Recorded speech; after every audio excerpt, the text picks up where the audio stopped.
কেরে জিরো, সকালবেলা তুই কোনে গেলু? এত টাকা ডাকলি আমি একটা ডাকো তো শুনলু লয়। আব্বা একটু বাইরে গেছিলাম বন্ধুদের সাথে স্টাডি করবেন। সে আবার কি? Study, group study. ওই মেশিং টেশিং স্টার্ট দেয় ওই তা নাকি? আরে না আব্বা, স্টাডি মানে পড়াশোনা। যাওয়ার সময় তো তোর হাতে একটা বই খাতাও দেখলাম না। আব্বা এখন ডিজিটাল যুগ, বন্ধুকে মাথায় সব থাকে। বুঝলাম তোর বন্ধুকারের মাথায় সব থাকে, তে তোর মাথায় কি থাকে গোবর? না আব্বা, আমার মাথায় খালি পড়াশোনার চিন্তা। ও তাই নাকি? তে শুনলাম তোর কাল পরীক্ষার রেজাল্ট দিল। হ্যাঁ আব্বা দিছে। তে ইংলিশে কত পালু? 80।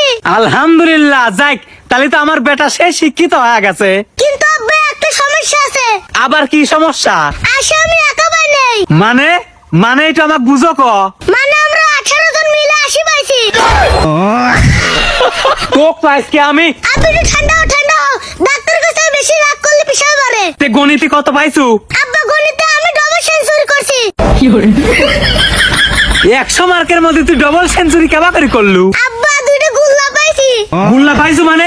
তোক তো আমি আজকে হ্যাঁ আব্বা, মারো মারো। তুমি ইতিহাস ঘাটলে দেখতে পারবে, বড় বড় বিজ্ঞানীরা সবাই ফেল করছে।